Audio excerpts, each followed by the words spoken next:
I'm a full-time student right now with three part-time jobs. United States is an expensive country. Hi, my name is George Putog, and this is Are You Local, a podcast about finding one's place far from home. In this podcast, I'll chat with everyday people who've moved to different countries and cities to hear their stories and to understand how they're adapting. What's the goal? It's to get their first-hand tips for all of us who are thinking or dreaming of new places to live in. Today, I'm speaking with Nikhita, who is in San Francisco.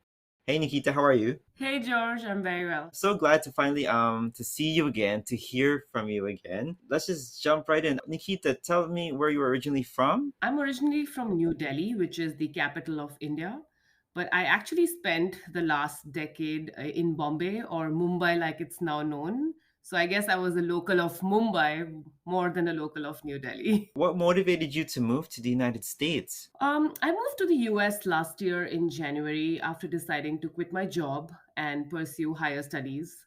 But to be honest, the United States happened because it was literally the only country that was allowing higher education institutions to offer in person classes. So I just moved to Boston to do my MBA from Hult International Business School last year in January. And then in October last year, I moved to San Francisco to continue my specialization in business analytics. How was the first day in the United States? How was that for you? To be honest, it was really tough to begin with. First of all, I landed on the 2nd of January and my body experienced a temperature difference of over 30 degrees Celsius in less than 20 hours. The winter was harsh, especially with the rigorous schedule at school and having no choice, but I had to walk 30 minutes every day in about minus 10 degrees Celsius to get to school. Plus, I was also wrapping my head around being a student again after doing a full time job for over a decade, and it wasn't easy at all. I've come a long way since then. When I moved from Boston to San Francisco, it was slightly easier. It was, it was. I guess the sun is much kinder out here, so the weather is not really a big challenge. But there are other things. I think this city was hit by COVID really badly, so you see a lot of. I live in San Francisco downtown, so that I'm close to my school. So a lot of businesses have shut down. A lot of people have moved out of the city, and you see a lot of homeless people out here. So it's not the same San Francisco I used to come to when I was working with my previous organization. So it was a shock that I had to like sort of get wrap my head around. Um, but I guess it's been better. I love the city. I mean, even though the weather is unpredictable and I need to be always prepared for both sunny and foggy and freezing temperatures, I'm getting the hang of it. How do you get to wrap your head around moving a new city every few months? It's not bad at all. What for you has been the biggest challenge? I think the biggest challenge for me is knowing that I'm away from family and like really away from family. I always stayed away from them after I started working. But I knew I was a flight away, which was just about 2 hours. And I could take it at any time of the day or the evening without having to worry about visas or anything else. But now that I'm here in the US, I remember last year in March, both my parents were diagnosed with COVID, and I felt so helpless because I knew I couldn't just take a flight back. And I was just trying to tell them to just keep me posted and keep me updated about what's going on. But you just can't trust anything when you're not there yourself, right? So I think for me, the hardest challenge has been to accept that I will feel helpless at times. But I guess I just have to trust my family there more. I have to trust my sister there more and know that everybody wants the best for everyone, and I'm somebody who likes to be in control, and it felt that I cannot be in control if I'm so far away with the whole visa issues and COVID and the pandemic. I don't know, tomorrow I might not even be able to fly because there will not be any flights. I think that for me was the toughest challenge when moving cities. But I've managed to find some great friends and build a family away from home, and that's been the saving grace, I guess. What would you say your tips would be for someone who is to follow your footsteps, moving to a new country, new cities? Not only that, but also leaving, let's say, full-time job for to become a full-time student again? What would your advice be for them? I think the one advice for someone who's probably like me, who is close to the family, would be stay in touch. Just because you've moved cities and you're in a different time zone doesn't mean you cannot be in touch with them.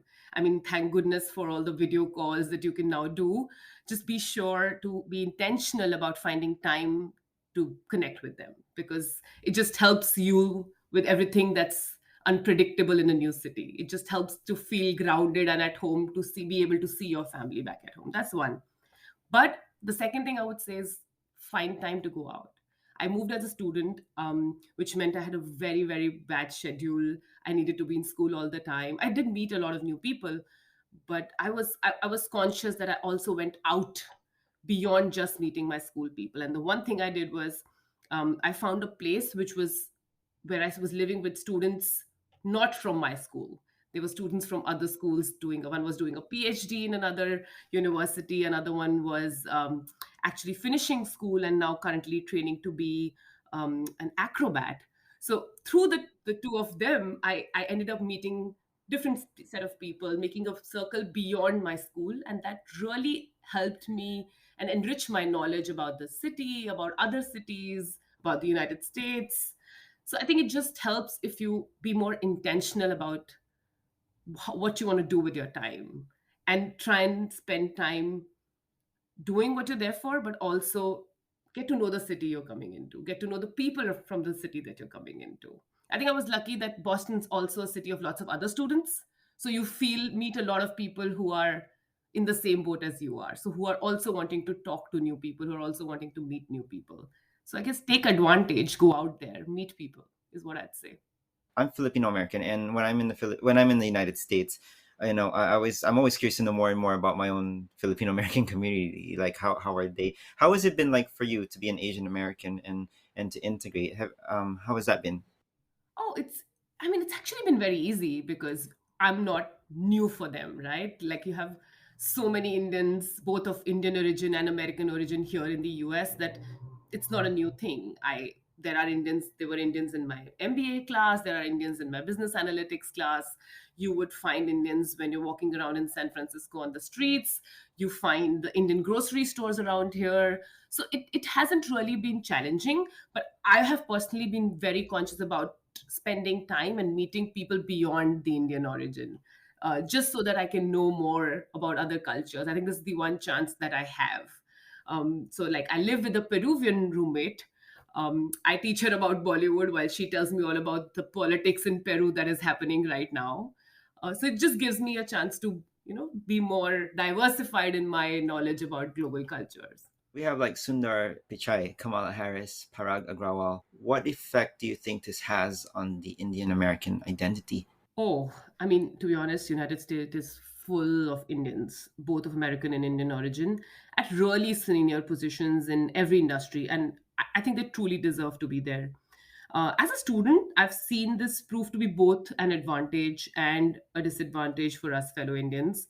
The disadvantage is that everyone thinks we're too serious and studious. Everybody's like, "Oh my God, you guys want a grade A in everything that you do." It's sometimes like we're not invited to parties probably because we come across as very serious, which I agree we are. We're very competitive, to be honest.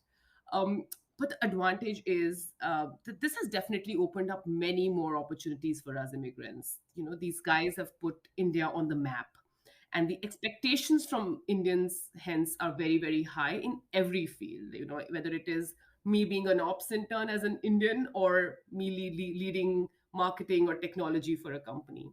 To be honest, I feel really proud when I tell a recruiter or a friend at college that that I'm from India, and they know the likes of Sundar Pichai or Indra Nooyi or even Priyanka Chopra. I mean, it feels nice to belong to a country where people know who we are, because I moved here, come to know of so many small countries that I did not even know existed. So it feels very nice to belong to a country that has been put on map by these people for all the right reasons. And I know that's only going to help me in the future when I'm pitching myself for a job. The title of the podcast is Are You Local? What would you say is the definition of being local? Oh, interesting question. I guess the fact that I can sleep through San Francisco downtown fire truck and ambulance sirens without any trouble makes me a true local. You'll probably hear some of them while we are talking. Um, but on a serious note, I think for me, being local is when you start to feel a sense of familiarity, even in the new experiences.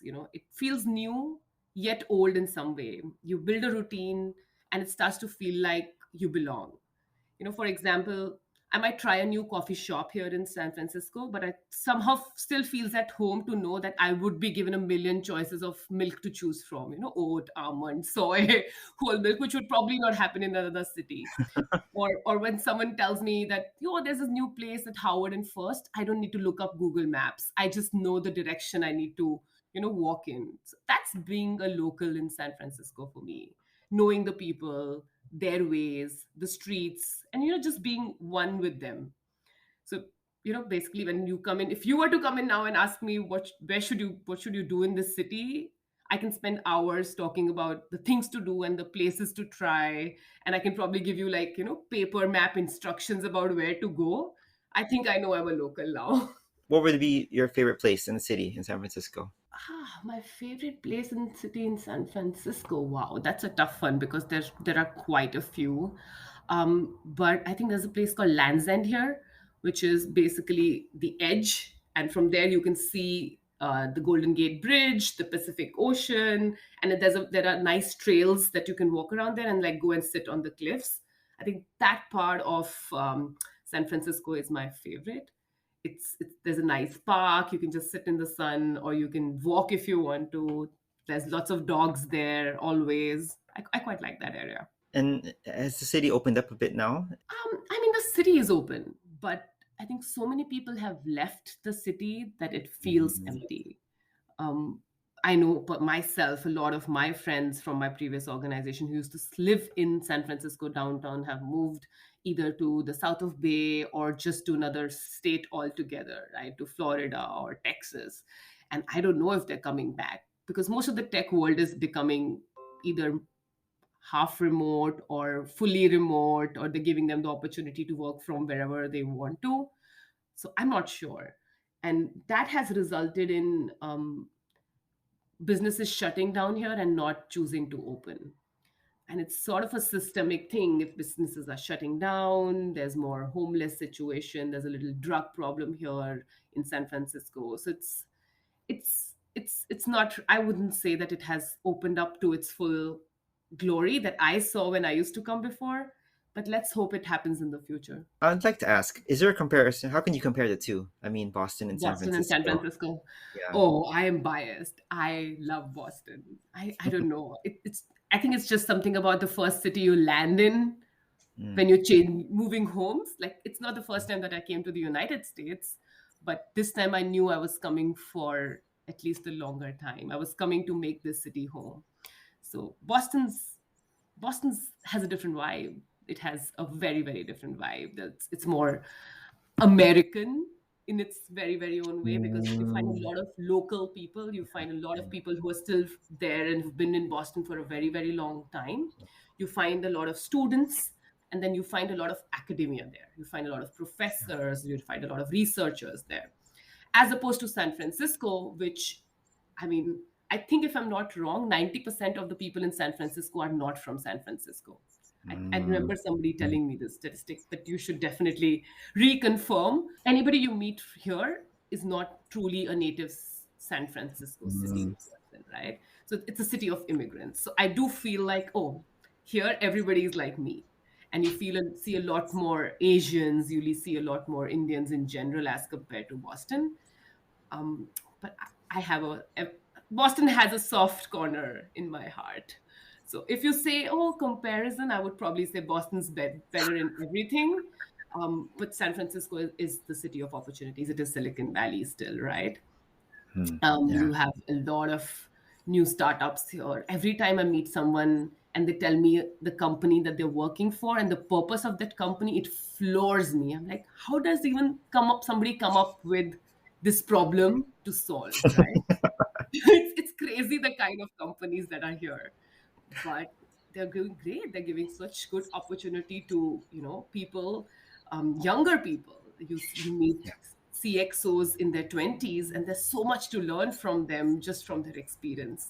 So it's a different vibe altogether, to be honest. Did you see yourself moving so quickly between the cities? I actually had planned on moving this. I When I knew the course that I was taking and it was divided into two parts, I chose that I will spend the second part in San Francisco. So I knew I was going to do this. But when the time came and I was supposed to move, I tried really, really hard to not move, to be honest. I tried to convince my dean that no, I'm meant for Boston and I think I will find a better job if I'm on the East Coast.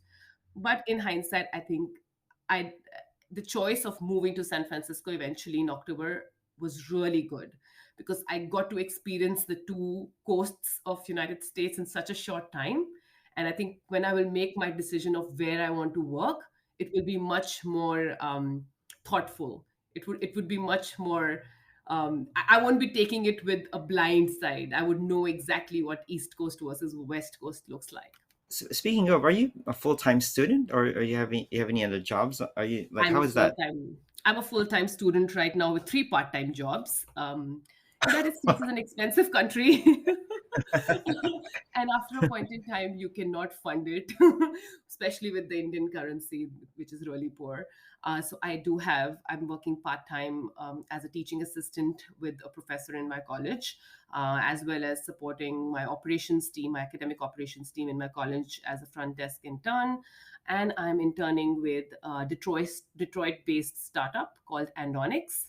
I started off with marketing analytics with them, and I'm currently supporting them in building a larger data-driven organization. I'm gonna go to that front desk one because I feel that's really important, especially when you want to meet people, right? Oh yes, yes. I think it's one of my favorite out of the three jobs, to be honest, because from moving to it was my second degree, right? Which and all my classmates are people who are in their second degree, which means that we've all found our little small group that we want to be with prior to doing that degree.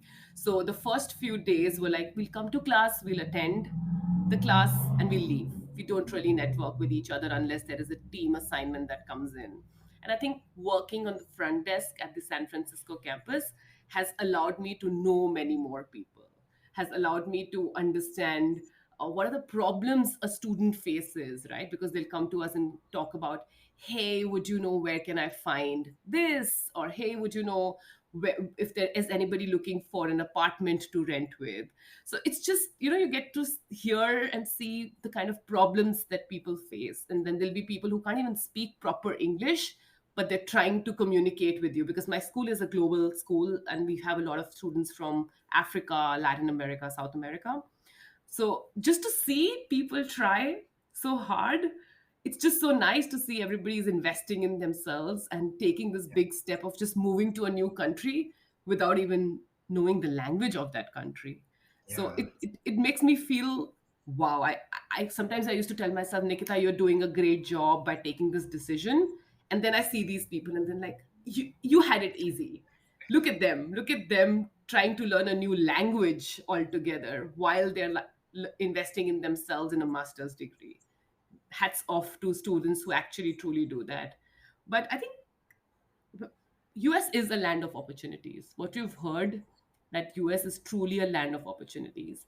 I came here till I could not earn. I did not earn, but the minute I was allowed to work in this country, I had options. As long as I want to work, I can find a job for myself and a job that will at least pay my bills for this point in time. So I'm quite enjoying this experience of overworking myself with three jobs, but I wouldn't have it any other way. It's great to hear your story, Nikita, and to get your tips about moving to the United States, and also to hear your story between Boston and San Francisco. Thank you so much for joining the podcast. Pleasure was all mine, George. I'm so glad you remember me. You've been listening to Are You Local with me, George Putong. I just spoke with Nikhita, who is based in San Francisco. If you enjoyed this podcast, do give it a follow on the platform you're listening to this on. Are You Local is written, edited, and produced entirely by yours truly.